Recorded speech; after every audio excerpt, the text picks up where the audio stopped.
In 2022, the world of golf is split in two. Some of the biggest names in the sport, like Open winner Cameron Smith, Phil Mickelson, Dustin Johnson, and Brooks Koepka, have joined the Rebels. The best golfers in the world are slowly getting used to how hard the game is. LIV Golf Series is a big deal that isn't going anywhere. A top golfer on the PGA Tour has recently called for peace between the two leagues. Kicking us off, McIlroy calls for peace between PGA&LIV amid ugly year. Rory McIlroy thinks it's still possible for men's professional golf to become cohesive again after an ugly year full of fights between the established US and European tours and the new LIV Series. Since its start in June, the Saudi-backed LIV has caused a lot of trouble. Top players have left the US PGA Tour because of the record purses and financial guarantees offered by the LIV. Some of the players who joined LIV Golf were Dustin Johnson, Cameron Smith, Patrick Reed, Bryson DeChambeau, Bubba Watson, Sergio Garcia, and Phil Mickelson. The PGA Tour banned them for life.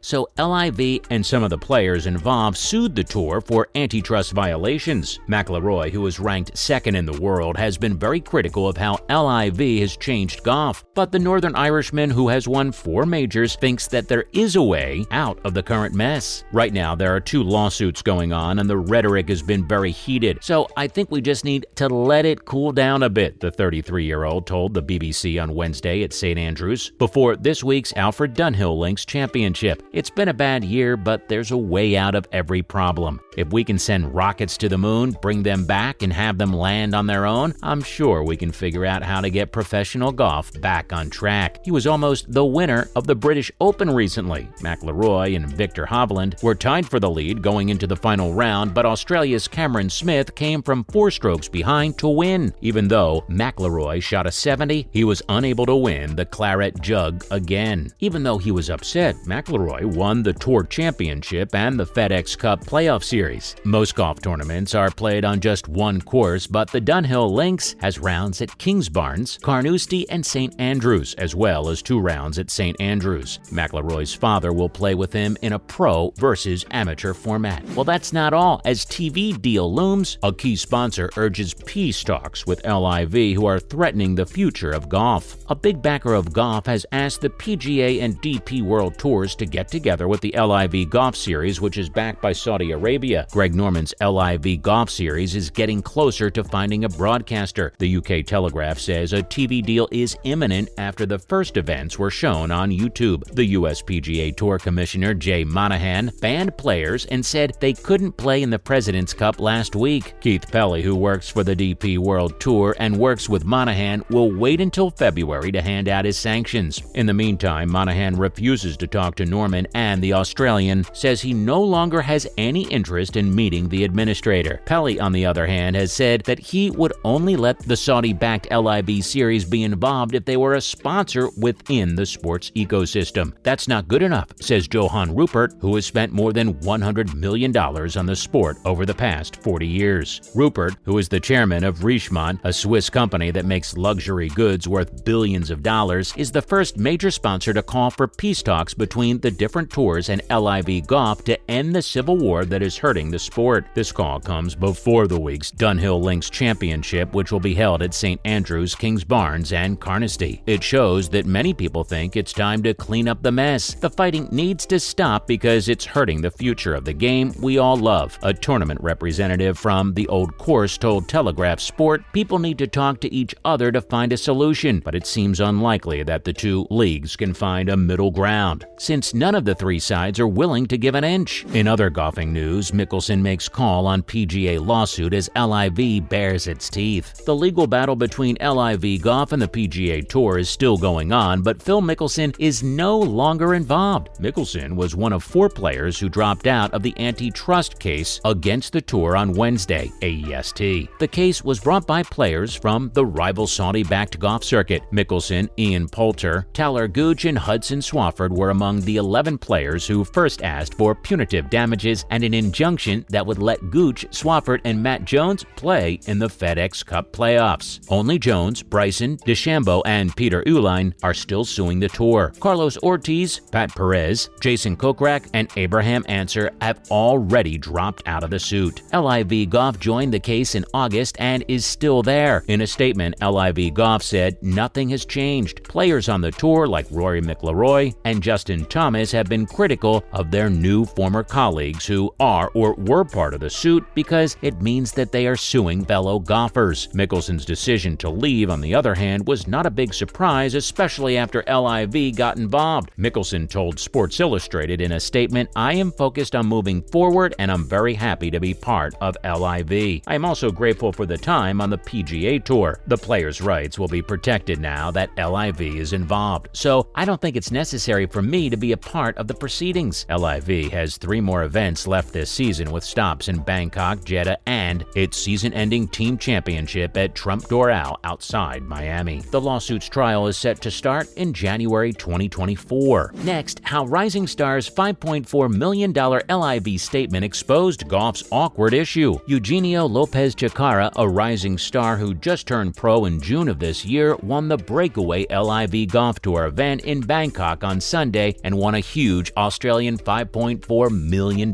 prize. The Spaniard's decision to join the LIV Golf Series instead of the PGA Tour was a big decision, but he won a huge amount of money after shooting a 3 under par 69 in the final round to beat former U.S. Masters champion Patrick Reed at Stonehill Golf Club by just 3 strokes. The 22-year-old finished with 19 under par after his first 2 rounds of 65 and 63. In the 54-hole event, 3 people tied for 3rd place. Englishman Paul Casey, Richard Bland, and American Siwon Kim all finished with 15 under par. Cameron Smith, an Australian golf star, finished the 54-hole tournament with a score of 4 under, but that only put him in a tie for 41st place. Mark Leishman was the best of the Australians. He tied for 10th place with a score of 11 under. Matt Jones was tied for 15th with Jediah Morgan, who was 8 under, and Wade Ormsby was 1 shot behind. Lopez Chacarra, who was still in college until a few months ago, said that the win was great. Even though Lopez Chacarra won, he won't get a single point on the official World Golf Rankings. This is because the tournament wasn't recognized by the governing body, even though LIV officials were on the developing MENA Tour. It means that one of golf's rising stars who went to the famous Oklahoma State University will have to work hard to get into a major next year, even though he's beaten some of the best golfers in the world like Smith, Dustin Johnson, and Phil Mickelson. Finally, Steve Stricker wins Constellation Furyk and Friends by 2 shots. Sunday, Steve Stricker struck his plan to the letter until the last hole. He finished with a 3 under 69 to win the Constellation Furyk and Friends by 2 shots. This was the 4th PGA Tour Champions win this year. Stricker played it safe at Tamaqua Country Club, which was designed by Donald Ross and had crowned greens and trouble on all sides. The goal was to get a score on the par 5s, which he did. He also wanted to stay away from bogeys and almost did. He was 3 shots ahead when he hit an 8-iron short of the green, pitched just over the back, and made his only bogey of the weekend. He won for the 3rd time in his last 4 spots with a score of 14 under 202. Harrison Fraser finished alone in 2nd place with a score of 65, which got him into the PGA Tour Champions event in North Carolina next week. Stricker knew that he was the only one who could win if he stuck to his plan. The tournament's host, Jim Furyk, made 4 straight birdies on the back 9 and ended up in 3rd place with a score of 69, which was his best finish of the year. Stricker won $300,000 and is now a solid number 3 in the Charles Schwab Cup, behind leader Stephen Alker, who didn't play this week, and Padraig Harrington. There is only one more tournament on the PGA Tour Champions before the playoffs, but it'll be a while before Stricker plays again. Unfortunately, guys, that's all the time we have for today. Make sure to like and subscribe to the channel, and until next time, cheers!